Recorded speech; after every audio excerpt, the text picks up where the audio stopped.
the German Climate Pavilion at COP29 in Baku. Germany.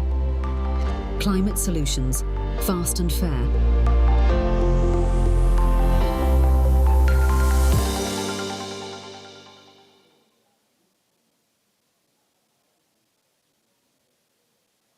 Sehr geehrte Damen und Herren, liebe Kolleginnen und Kollegen von der Presse, mein Name ist Andreas. Dear guests, dear colleagues from the press, my name is Andreas Kübler. I'm the head of the press office at the Federal Ministry for the Environment, and I would like to welcome you to this press conference. In a minute, the Federal Minister of the Environment, Steffi Lemke, and Inge Andersen, Executive Director of the United Nations Environment Programme, will cast a glance back to the Global Biodiversity Conference in Cali. We will look at the current status here in Baku, and we will have a preview of the plastics negotiations in Baku.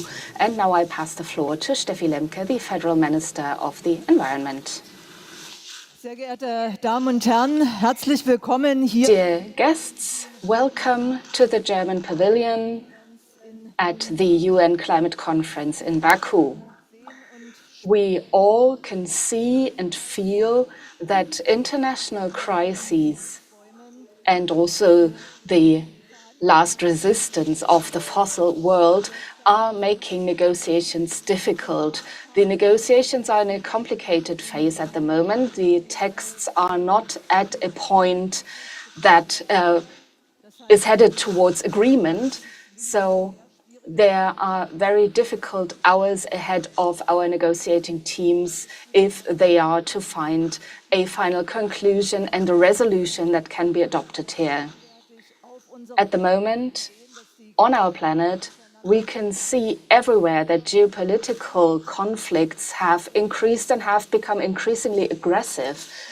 And so the question of how we can manage a transformation towards a more climate just and more environmentally friendly world is again in jeopardy because of the last resistance of the fossil world.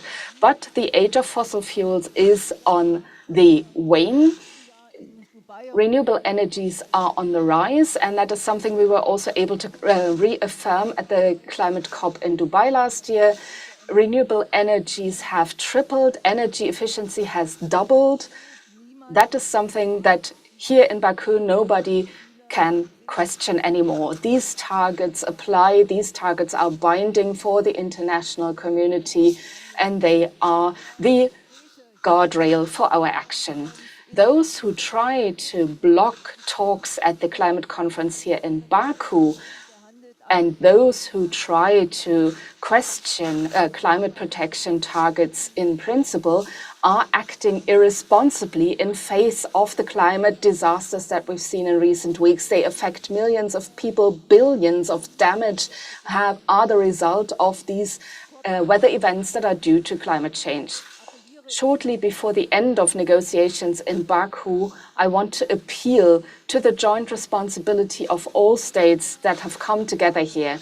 We should no longer discuss about the contractually agreed goals and targets, but rather about the pathway to achieving them. At this climate COP, Germany is presenting solutions. We, as the Federal Ministry of the Environment, are presenting practical solutions that focus more on the global climate crises. And that is what I would like to discuss with you today. First of all, I would like to say something about the question of funding. Yes, of course, appropriate funds are required. And so it is essential that here in Baku, we discuss about new funding targets. I am very happy to be able to say that Germany stands by its funding commitments. That means that we're talking about funding commitments, and we also have to talk about those who are able to contribute. And that is not only the parties to the convention, but we're also talking about the private sector, because taxpayers of this world are not able to shoulder the financial burden on their own. However, I also want to say that while here in Baku we're discussing about a couple of millions here and there, in various areas on the planet, costs are running away The flooding catastrophe in Spain alone led to billions worth of damage, and 200,000 insurance claims have already been registered there. So the global insurance industry is also under pressure by these disasters. The immense cost of these damages cannot be covered if they are not hemmed in, but keep rising without limit. The second thing I would like to mention is the nexus, the connection to other ecological crises. So starting with the biodiversity conference in Cali, moving on to the climate conference here in Baku and on to the global plastics agreement in Busan.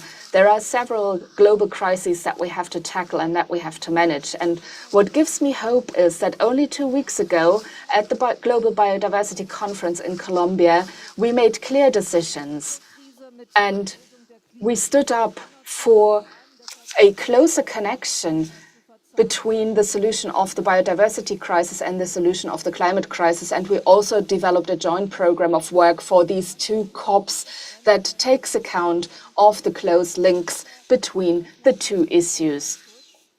Natural climate action is something that contributes both to prevention of climate crises and to the capture and storage of CO2 in natural ecosystems. That is something that is becoming increasingly clear, and that is something that also has to be considered here at the Climate COP.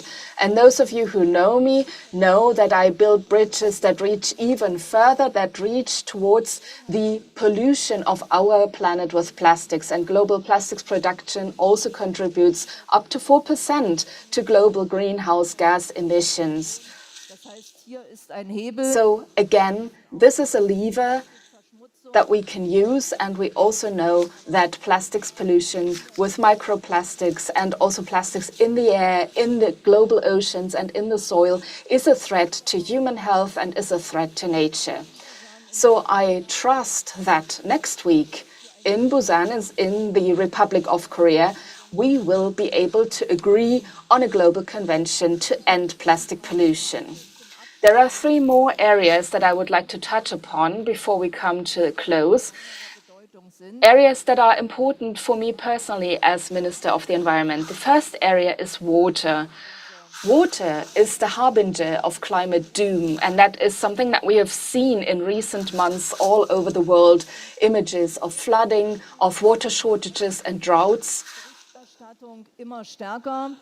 are increasingly present in media coverage, while we're seeing at the same time areas that have too much and too little water. But above all, water is part of the solution. We have to stabilize the global water circuits and cycles. That will be a contribution to global climate action and to protecting our citizens. That is why Germany launched the National Water Strategy, and that is the framework of our actions on a national level. The second point I would like to mention is the circular economy. Again, it is key to solving several problems. If we can reduce the consumption of new raw materials, we can also reduce the destruction of nature that results from the extraction of raw materials. And on the other side, we reduce the pollution of our planet with different kinds of waste. If we keep reusing and recycling materials, we will be able to tackle the problem from both ends. And the third point I would like to talk about is natural climate action. Approximately a quarter, 25% of global greenhouse gas emissions go back to degraded ecosystems. That is an immense amount, an immense volume that played not enough of a part in recent climate negotiations. And that is why I want us to focus on this cost-efficient solution of climate restoration, because this is also an important contribution to securing food security on our planet. That is to say, we have to roll out nature-based solutions across the board. That's a key factor. It is time for us not only to acknowledge the global crises as such and to discuss them on national and international conferences and to find strategies. What is decisive is that in the few years that are left for action are not wasted, and that we actually roll out our solutions, not only here on the international stage of the UN Climate Conference, but actually on the ground, in the peatlands, in the forests, in the floodplains, in Germany, in Europe, and across the world. Thank you.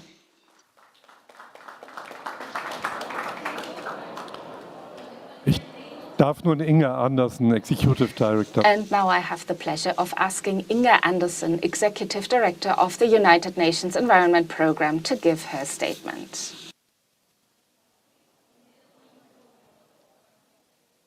Good afternoon, and it's a great pleasure to be here today to speak at this press conference. From the UNEP emissions gap report, we understand that we are not going in the direction where we want the world to be. 2023 saw an increase in our carbon emission by 1.3%. That's not the direction that we made the promise to one another in 2015 to do. Actually, what we need to do is obviously to make a significant decrease in our carbon emissions. And when we look at the numbers and we look at what we have to do, then we can see that to stay within 1.5 degrees, which is what we aim to do as a global civilization, then we need to see a reduction in our emissions between now and 2030 by 42%. 42%, that's a big number. But when we look at what that will translate into, we can see that renewables, strong investments in renewables can give us around half of that, 20%. And the other half we can see will come from forestry, from good, solid forest management, including, obviously, standing forests and the tropical forest.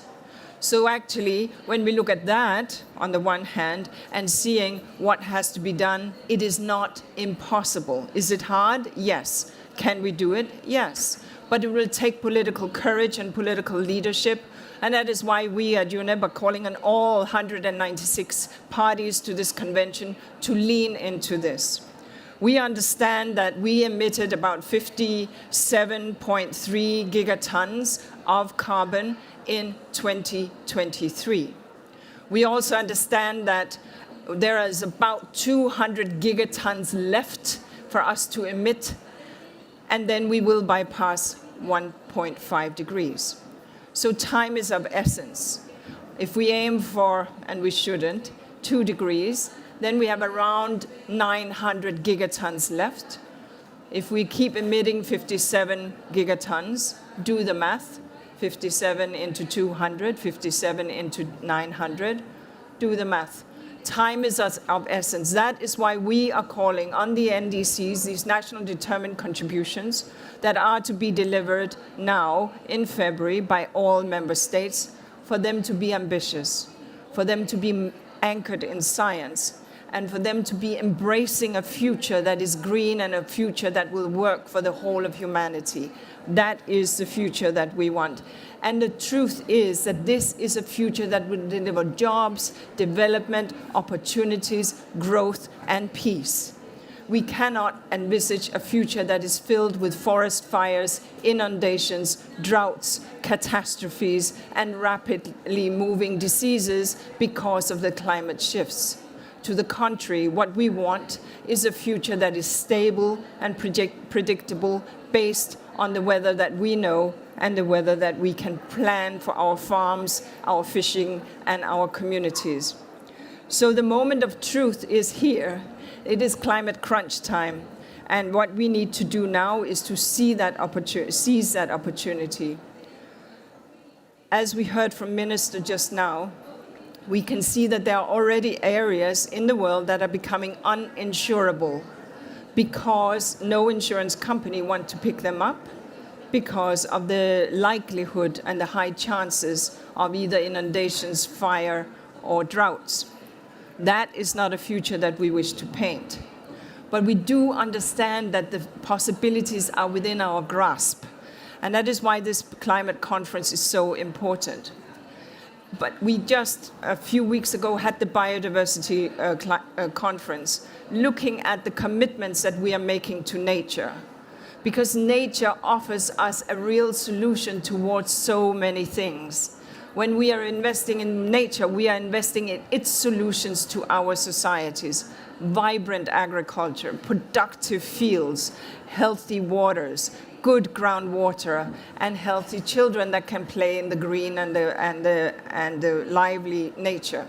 That is the future we want. And so ensuring, therefore, that the understanding that the treaties which countries have signed up to, the Biodiversity Treaty, the Climate Treaty, and the treaties that deal with land degradation, as well as the treaties that deal with pollution and waste, all of these are indivisible.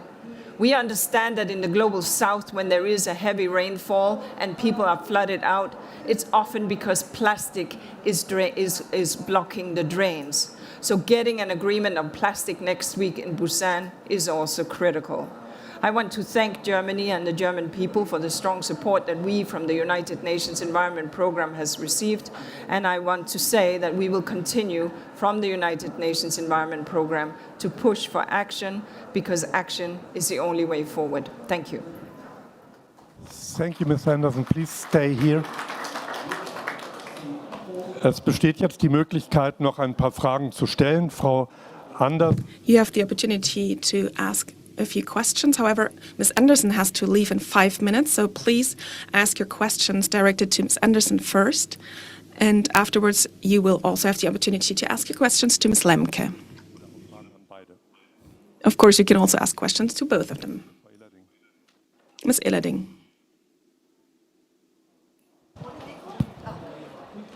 Hello, Susanne Illeding, Tagesspiegel, Berlin. From Tagesspiegel. Frau Andersen, you mentioned we need good forest management to bring down emissions. So what do you understand by this? Because there's a lot of conflict between owners of forests who want to use their wood and sell it, and the Nature Conservancy who wants to protect the forest. So what's your take on that? Thank you. I'm not sure. Herr Kübler, können Sie noch mal? Can you say it again, please, if you don't mind? What is the good So management that you were talking about? What the good management practices are? Thank you. Well, obviously, good forest management means different things to different people. In areas where indigenous people live, it means giving the indigenous people the rights that they need to ensure that they can defend those forests and take care of them as they have done for millennia. In other countries, it's more the governments that have to step in and make those actions. But it does mean that standing forests are obviously forests we would like to see keeping standing. And restoration in degraded forest land is areas that we would like to see restored. Does that mean we're not going to do commercial forestry? No, of course we are, because commercial forestry is a very important part of our economy, and it is much less carbon intensive than, say, cement. So we want to look at how we can, on the one hand, have working landscapes, and on the other hand have standing forests that provides a degree of permanence. That standing forest, we cannot just expect that the global south will provide that for us, which is why the European space, as well as many other developed countries, have a role to play in the forest sector in terms of both climate mitigation, but also adaptation and indeed biodiversity. Thank you. Gibt es weitere Fragen an Frau Andersen? are there any further questions to Ms. Andersen? Gazeta Wyborcza in Poland, and my question goes to Minister Lemke. There was a report like a couple of days ago which said that Germany could support climate finance with $96 billion or euros actually a year, and what's your thought on that? It was launched by the German Climate Alliance. Ich schlage vor, dass ich die Frage gleich noch beantworte. I suggest I will respond the question afterwards, but maybe there's another question to Ms. Andersen because she has to leave. I see all the content, and thank you very much, and still good luck and much effort here in Baku and in Busan next week.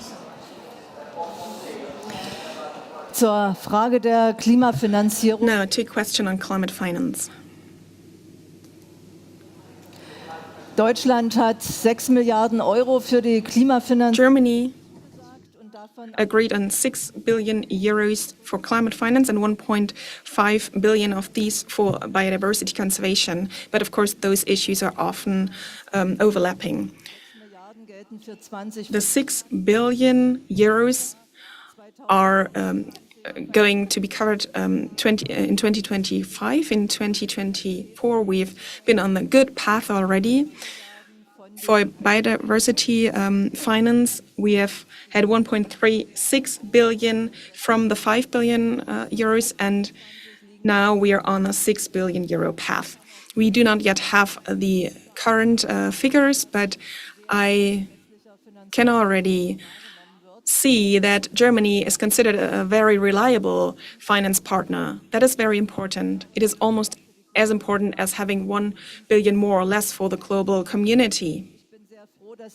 I'm quite confident that, and quite happy that together with the Foreign Office, I was able to launch another 60 million for climate adaptation. Because regarding the climate adaptation for the global South countries, we are a front runner. So Germany is a front runner for climate adaptation finance. Of course, these sums are not enough. However, Germany is facing very difficult budgetary consultations right now, and it is still going ahead and stands true to its commitments. This is quite important for the trust from the international community. And I would like to repeat, the discussion we have had here is covering an enormously large range regarding what the industrialized countries want to commit to and the countries of the global south demand. In order to closing this gap, we need to do so together. The economic side cannot do so on its own. So this is one of the key discussions we are having here. Are there any further questions? Please refer to the climate conference in your questions. I already heard that there are other issues that you would like to discuss, but please focus on this current COP29 in your questions. Ms. Ehlerding? Thank you for doing this again. So my question goes to the NDC, that the European Union has to... Die EU wird ja auch ein NDC abgeben. The EU will also have to pledge an NDC. Germany will be part of these negotiations. Do you see any way that for the EU to keep to the deadline of February 2025, or will this be difficult because the Commission is being reconstituted? So the deadline for submitting the NDC in February 2025. Answer. As a member state, or as member states, we decided on a negotiation mandate for the European Union. This mandate is still in force. It is in force both for the old and the new Commission, and it is supported by the member states. And therefore, it is also binding to the German government, the current German government, because this mandate for negotiation was adopted also by Germany, also at a time when the Liberal Party was still part of the government. And implementation is now with the new Commission and the member states. And of course, that will be the main challenge, transferring targets into reality. And that is also a basic question in policy and in politics. In liberal democratic states, how can promises, targets, negotiation outcomes be transferred into reality? I think that's our greatest challenge. Gibt es weitere Fragen? Are there any further questions? Please go ahead.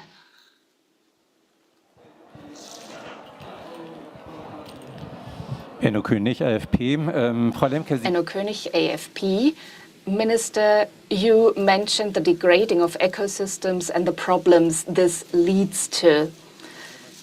Climate change has an important part to play in this, and therefore my question is, how realistic are the assumptions regarding nature-based solutions for climate change to reduce emissions, or are we running far behind our goal of catching up on reducing emissions? Answer: the remaining emissions that are generated by production in various different industries cannot be managed without nature-based climate solutions. These emissions will be around for decades to come, and for that we need nature-based climate action.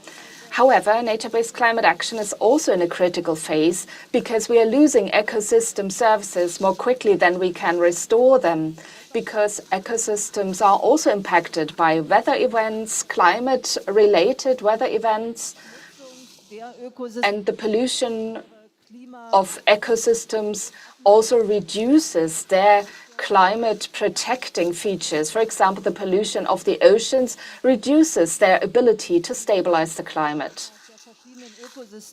The scale of the contribution of the different ecosystems to nature-based climate action is something that is currently under discussion in the world of academia. But if we want to read a trend into this academic discourse, then it is that the effect of nature-based solutions has been underestimated so far. However, if on the other hand we have massive wildfires in the tropical rainforests on our planets, that mean we lose more surface area than the Brazilian government wants to protect now, then we are up against time. And we have a very active opponent. So on the European level, we have to adopt the nature restoration law as quickly as possible and implement it into national law. My ministry is currently working on making it increasingly clear how helpful nature and intact ecosystems are for the people who are affected by the climate. My impression is, in our political discussions, that there's still some ground to be covered, and our knowledge base is not sufficient at the moment to solve all the problems. Dr. Garnitz von der FAZ. And the next speaker is Dr. Garnitz from FAZ, the Frankfurt Allgemeine Zeitung. Questions about China. How do you see the efforts to protect the climate in China? And if China could be got on board when it comes to climate funding, then where would be risks for Chinese models, such as the new Silk Road? Where do you see the problem that dependency on China is exacerbated through new funding models? Answer: even if China remains a systemic competitor and a rival, there are various points in the field of climate protection, climate action, various touch points that are necessary to solve global climate problems. I visited China together with the Chancellor in April, and we adopted an agreement on circular economy there. I also had a short bilateral meeting, and my impression is that when it comes to expanding renewable energies and when it comes to circular economy, China is advancing decidedly. And so we can hope for cooperation in these areas. In an increasingly exacerbating geopolitical situation, we will not be able to solve the problems without cooperation. Humankind depends on cooperation, even though at the moment it is becoming increasingly difficult to find this cooperation in an increasingly heated political debate. Und die zweite Frage. Regarding your second question, I think that the competition of different political systems has been around for a while, possibly even longer than previous governments wanted to admit, where possibly ignorance and naivety were applied when it comes to looking at developments that are causing additional problems at the moment. In our liberal democracies, Systemwettlauf oder Systemkonkurrenz. We will have to defend our freedom in this competition of systems. And in order to do so, we will have to develop new models for cooperation. I can't tell you what they will look like at the end of the day, but I can see a lot of interests on the part of China when it comes to discussing about our ideas regarding circular economy. Of course, we mustn't be naive there either. Global environmental markets are have a value of billions of dollars. So we're talking about competition, about the best environment technology for clean water, clean air, and clean transport. That also is economic competition.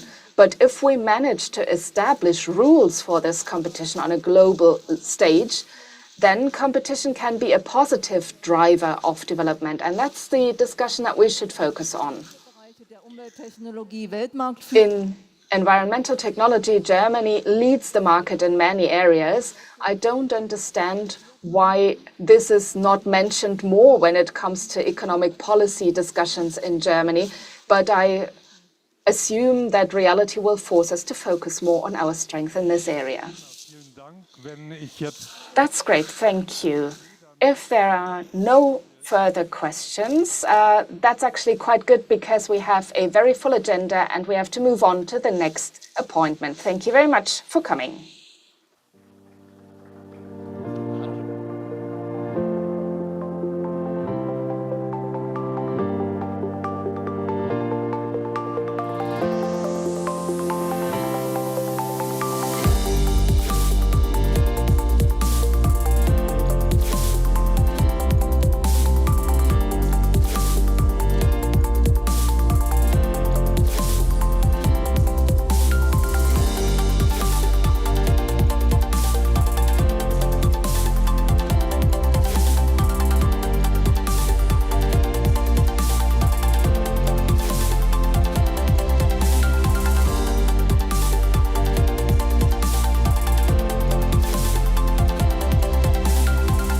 Welcome to the German Climate Pavilion at COP29 in Baku.